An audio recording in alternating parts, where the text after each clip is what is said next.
So in the front, you'll have the buttons on the jack. This is to raise and lower the unit. There's also a switch here to turn the light on and off. Now this is 12-volt powered, but you can also manually crank this. There's a rubber cap here. If you take that cap off, you can manually raise and lower this unit as well. The propane tank, we'll turn this on. When you're not using the RV, you'll want to shut that off. Also, on your battery, you'll see a wing nut. And when you're not using the RV, you'll want to disconnect that wire and let it hang loose. Otherwise, if it sits unattended, the battery will go dead. So always disconnect that while it's being stored. In here, you'll see there's two hand cranks. One's for your stabilizers, and those are on all four corners. The other is for the front jack to raise and lower if the front's not working. There's lights in here. There's little buttons to turn these on and off. And this is the power cord to plug in the RV. I'll show you where that goes in a moment. This is a port where you can hook up cable and satellite if you have either of those at your campground.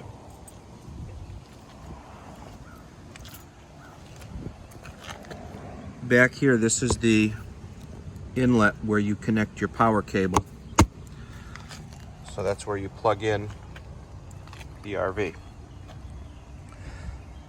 This is the vent for your refrigerator. And this is controlled from the inside, so you really don't mess around in there. There is a drip hose here. And on a humid day, you'll see a little water come out of there. That's the vent for your furnace. And up here is the vent for your stove. This is locked right now. You'll have to pop this open if you're going to cook inside. Otherwise, you can snap it shut.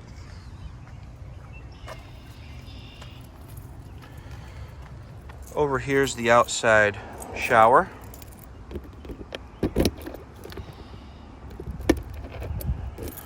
And there's also a port here for antifreeze. And this is only used during winterization, so you don't really mess with that during the year. That's only used for winterization, which is a whole nother process. We're not going to get into that right now, but I do have a sheet I can give you if you'd like to kind of go over doing that. But you'll see it's clearly labeled for antifreeze. And up above, you'll see your two water connections. So these are what you'll use when you go camping. Now there's two here. You'll see this says fresh water connection,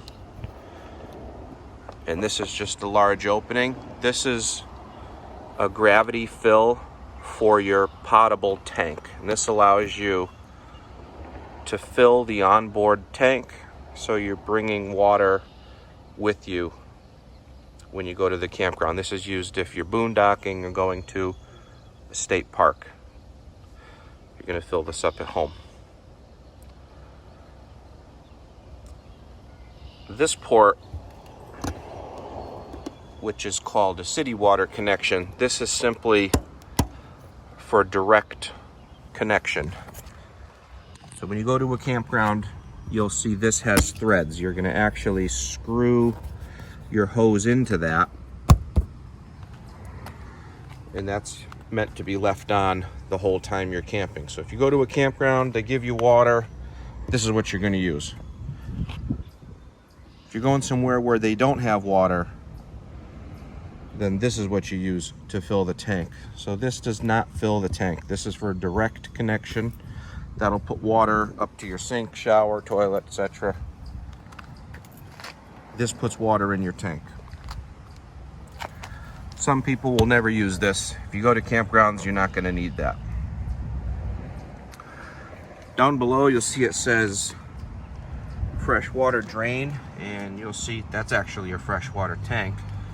You'll see a handle, and if you pull that handle, that drains this tank. So if you go put water in there and you don't use it, that's where you drain it. You don't want to leave water in there on it, you know, while you're storing it for a long time, because it can get bacteria and stuff like that. So always drain it when you're not using it. Now down here you'll see some labels. This is the wastewater ports here, and you'll see a black handle and a gray handle. Now these are not supposed to turn. I just noticed they're loose, so I'm going to screw them in for you. The way these work is you pull them. So black is for the toilet. That's to drain off waste from the toilet. Gray is to drain off your sink and shower. And there's a hose. You take this cap off, you connect your waste hose, and then you pull those handles, and that drains off wastewater. There's also a gauge inside, and I'll show you where that is so you'll know when it's time to drain those. This is the water heater. Now this is controlled from the inside. Again, you really don't have to mess with anything in there when you're using it. There are two things I'll point out to you. One's a drain plug. It's right here. During winterization, this is something that has to be drained. That's part of the winterization sheet we can give you if you'd like. There's also a pressure relief valve, similar to what you'd find on a furnace at home. The difference is here, this is used also to purge the tank the first time you use it. Right now your system has been drained. There is no water in this tank. So that means the first time you connect your hose, you'll have to come over here and open this to allow the air to come out. Otherwise this tank won't fill. So you have to do that the first time you use the RV. You can also just go inside to the kitchen sink and turn on the hot water and let the air spit out there.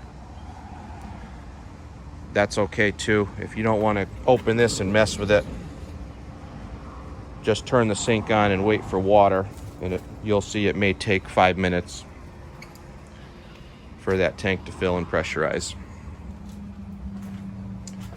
Oh, the awning, which we've extended. You'll see there's a sticker here. It says pull down. If you grab right here or right here, if you pull this down,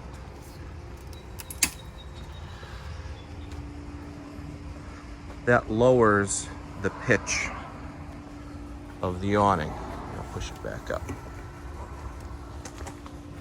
Because you can see right now this is great for sun, but if you have any rain at all, it's just gonna puddle up there. Anytime water puddles on an awning, it's gonna do two things. It's gonna stretch the fabric. It's not gonna roll up straight anymore. And if it's heavy enough, it's gonna bend all this hardware. This is aluminum. Once this stuff bends, it doesn't roll up anymore. It's gonna be all crooked, so just be very careful with that. This is really designed for sunny day. That being said, if it's a light rain, you can lower this down and allow it to drain. Any heavy rain, you'll have to close it. Anytime you're going away, make sure you close it. You know, if you're leaving your campsite for the day, make sure you close it, because if a storm comes up, you know, if this gets any wind, it's gonna tear right off. Be very careful with that.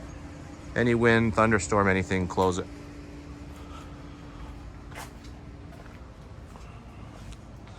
I'll show you inside how to open and close this. This is electric, you just push a button. However, there is a manual. You can manually close it if there's a power failure or something like that, and that if you take that black cap off, that will allow that awning. You can manually close it. So over here you'll see an awning up and down. So kind of like a window, you know, in your car. Up closes it, and you'll see this is closing right now, and down opens it. When you're opening this awning, once you see that silver tube appear, as soon as you see that, that's when you stop. This doesn't automatically stop. So if you were to keep holding the button, it'll actually roll up backwards. And that's very bad. You don't want to do that. So always make sure when you see the silver, you stop. That's the correct stopping position. And when you go to roll it up, when you're done, always make sure you push up. So roll up, up. It seems simple.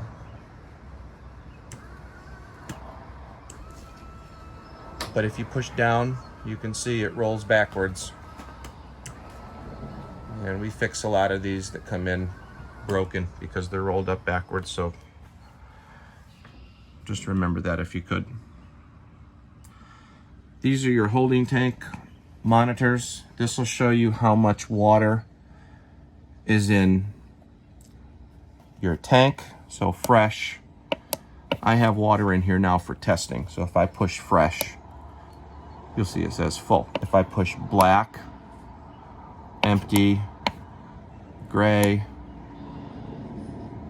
empty. So black is your toilet, gray is your sink and shower. Gray 2 is not used on this RV.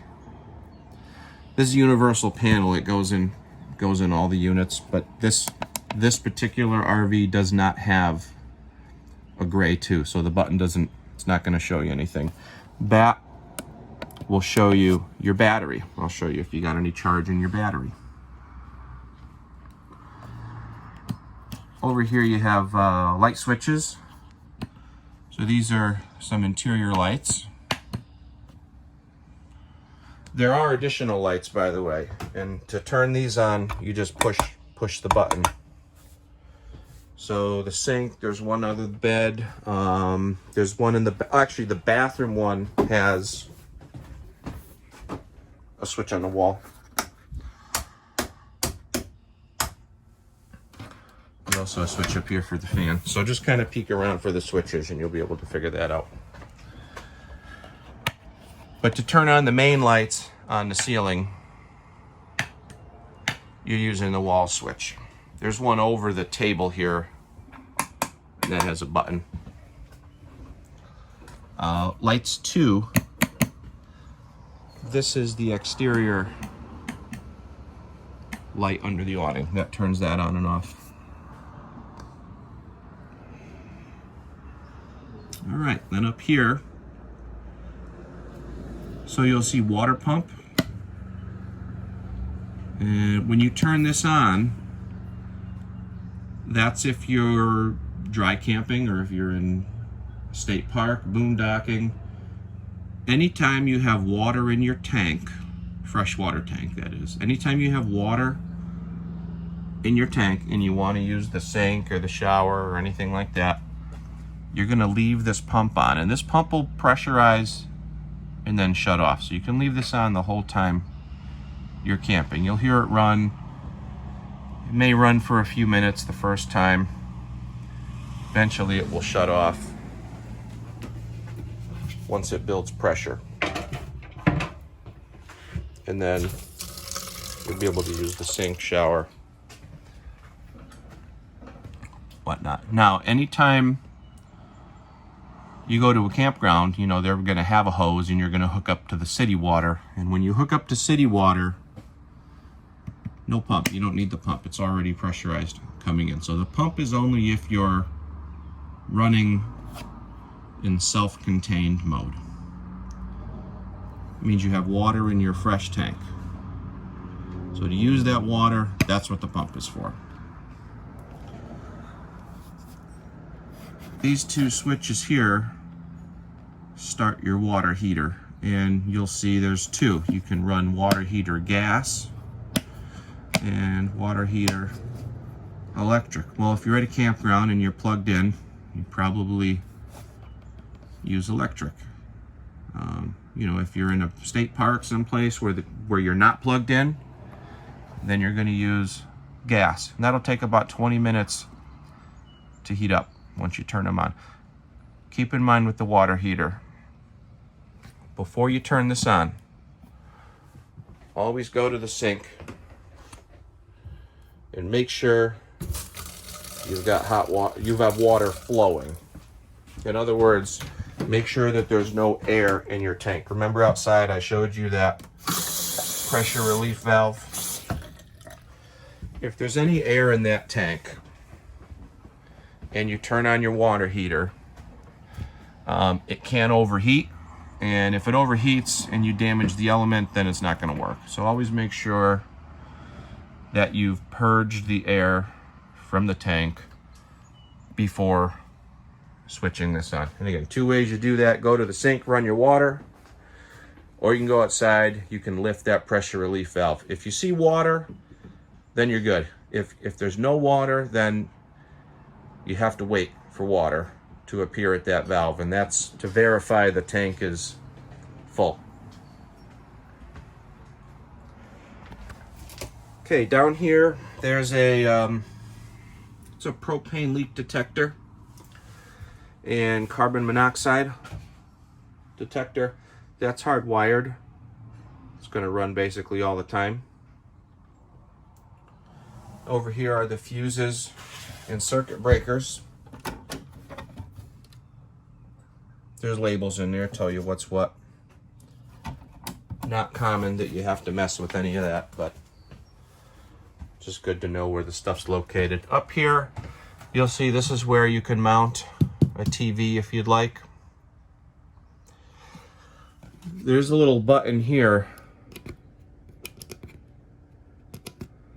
and I want to explain what this does. So when the green light's on, you're in antenna mode. This has a TV antenna on the roof to get your local stations, and if you want to use that, you have to switch it on.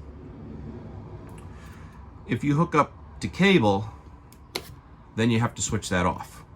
Okay? Here's your radio. You just push that button, that's the power button. That was up nice and high. So this has 2 zones.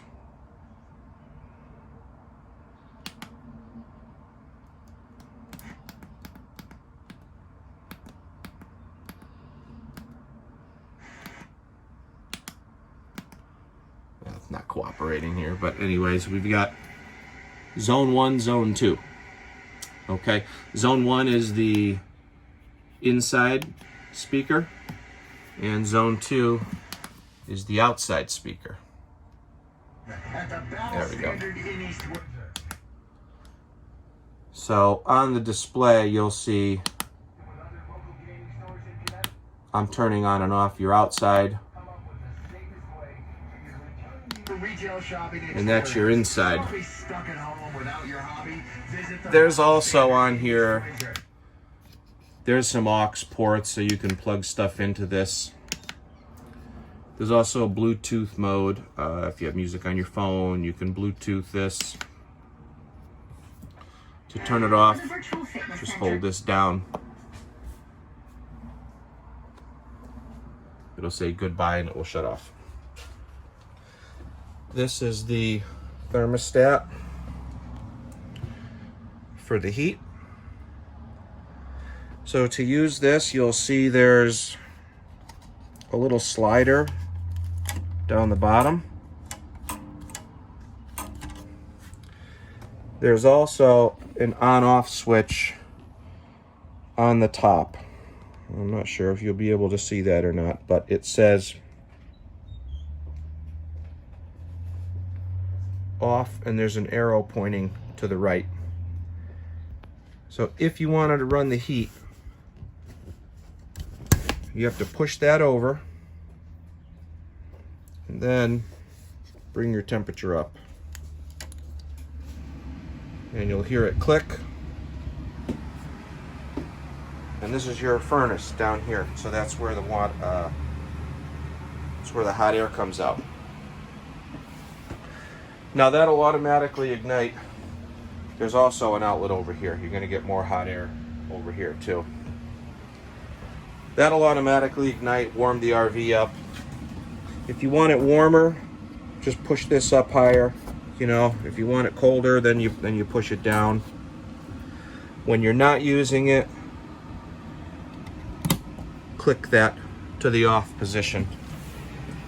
That's going to run a minute to cool off before it actually shuts off. So just wait for that to shut itself off.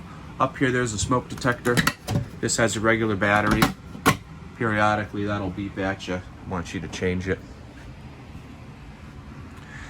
Now this is the air conditioner, and this is very simple. You just turn the knob. You have to go to fan first, and then you'll see it says cool, low cool, high cool. High cool is going to be maximum. And when this runs, your air comes out right here, front and back. This is a filter on each side. So when those get some dust on them, you'll want to take those down and wash them. They're reusable filters. Just take them and you can wash them out.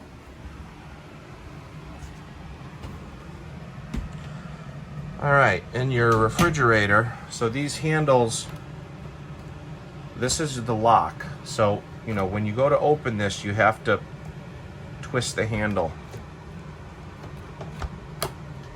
It clicks and then opens. Okay, same thing down here. Push it in, make sure it clicks when you're driving. Twist it to open it. So up here you'll see an on-off switch. So I just turned it to on. It does beep when you first turn it on. It should say auto. Right now it says auto. If it doesn't say auto, then hit this button so that you see auto come on. Auto means it will try to run on electric if it's available. And if it's not available, it will automatically go to gas. So anytime it says auto, it will run no matter what. And that's the preferred way to use this.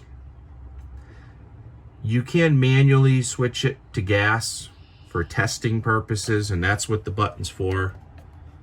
If you hit that, that's an electric lockout that forces it into gas mode for testing. Or if you had low voltage, if you're running off some, some 100-foot extension cord or something like that, and this isn't getting cold enough, that's when you can say, hey, I want to stay in gas mode. That's what that's for. But normally, leave it on auto and allow it to choose gas on its own. That'll allow this to run with no electricity. It can run on the road, etc. on the auto mode. If check light comes on, that means it has not lit. And at that point, you have to manually turn it off and turn it back on again. And that might mean you're out of propane if you see that come on. So that'd be a warning to go check your tanks. These take about 6 hours to get cold. They take a while, so make sure you've turned this on ahead of time and you're giving it some time to cool down. And again, when you close the door, especially when you're going down the road, You can see it closes, but if you push in, you'll hear a click. And when you're driving, make sure they're clicked in. All right, up here you got a light and a fan for your stove. Remember, anytime you're using the fan, make sure you remember to open that flap on the outside. And anytime you're cooking in here, you should be using the fan. That's very important. So this, you're gonna fold it in half, then lift it to the back. If you want to light a burner, you're going to turn this to high, and then this is your sparker.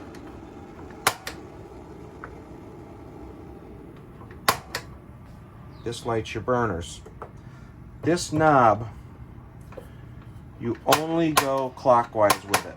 See, it just goes around and around, and every time you do that, it sparks. But if you turn this the wrong way, it doesn't go, you'll see, but don't force it. If you force it, you break it, and it won't light anymore, so just be careful with that. Always go clockwise. So that's how you light the top burners. There is a button here too. This has a night light. There's also an oven light, which is kind of neat, because I've never seen an oven light in an RV before. So I think that's pretty neat. So if you want to run the oven, there's an extra step, and I want to go over that. If you look on your knob, you'll see the first position before you get to your temperature. You'll see it's just a little flame, and you want to line that up and then hold it in. And you may have to, if it doesn't go in, then jog it. So because you got to get it right in that right position, and you'll hear it click. If you go too far, it doesn't click. So make sure you're right on the correct position there, and then you're going to hold that in, number one. Then you're going to rotate your sparker, and now you'll see that little blue flame. That's the pilot. Now if you're not holding this down, it won't light. And even after it lights, you have to continue to hold it down for around 15 seconds. After 15 seconds, you can let it go and set your temperature, and then the burner kicks on. When you're through, you go all the way to off, and you'll see the pilot turns off. So again, so to light this, go to that first little position, and you're gonna hold it in, find where it clicks, and that lights the pilot, and then set your temp. Okay.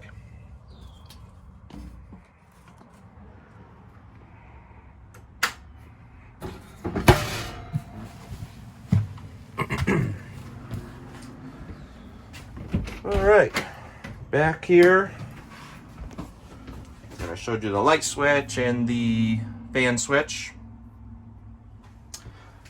There is a GFI outlet. Because it's near the sink, it's in case something gets wet, it shuts off the power. This is connected to all of the outlets in the RV. So if you have one that's not working, you may have to come check this to reset it. This toilet has a foot pedal on the front, and to flush it, you basically push the pedal. Pretty simple. If you push the pedal halfway, that fills the bowl with water, because any RV toilet rather, does not automatically fill up like at home. So, you know, before you use this, fill it up so it looks like a regular bowl toilet. And you want to make sure there's water when you flush it. You need water in that tank. Otherwise, when it comes time to empty it, you may have a clog situation. So make sure you've got plenty of water in that tank when you go to flush it. Make sure, by the way, when you're going down the road, you remember to close this.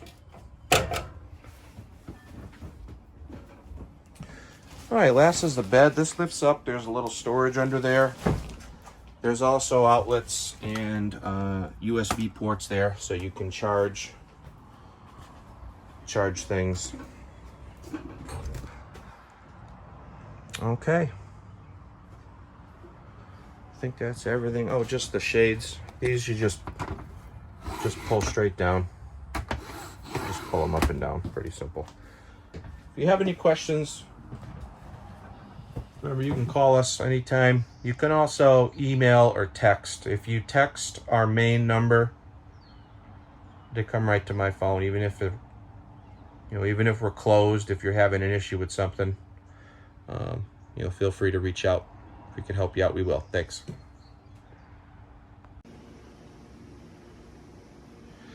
Okay, in the bucket is your starter kit, and I'll go over some of the items in here with you. So this is a wash and wax. This is used on the exterior. This is a non-abrasive cleaner. It's something that's safe to use on the roof, the awning, your car. It's a nice soapy cleaner to use to keep it looking nice. There's also some RV marine toilet paper. Now this paper is special for RVs because when it sits in your holding tank, it will dissolve. And that's to prevent clogging and to prevent fouling the sensor that tells you how much water's in the tank. So make sure you use RV marine paper when you're out camping. There's also a 25-foot freshwater hose, and this is just like a garden hose, except this is drinking water safe. This is what you use to put water into your camper. And this is a waste hose, so this is what's used to empty the camper. On the other side, remember where you had the cap, where your black and gray valves are. You take the cap off, this screws on, the other end goes into the port in the ground. This is the electric adapter. This goes on the end of the cord, and this converts from a camper plug, which is a 30 amp, down to a 15 amp, so you can plug this in at home or with an extension cord if you need to. Inside this bag are 4 pouches or 3 pouches of the chemical for the toilet. And before you go camping, you take 1 pouch, you flush it down the toilet, and that stays in your holding tank while you're camping. The last item is the water pressure regulator. This screws on to the faucet at the campground before you connect your hose. And that's to limit the water pressure coming into your camper so that it doesn't damage anything inside the unit.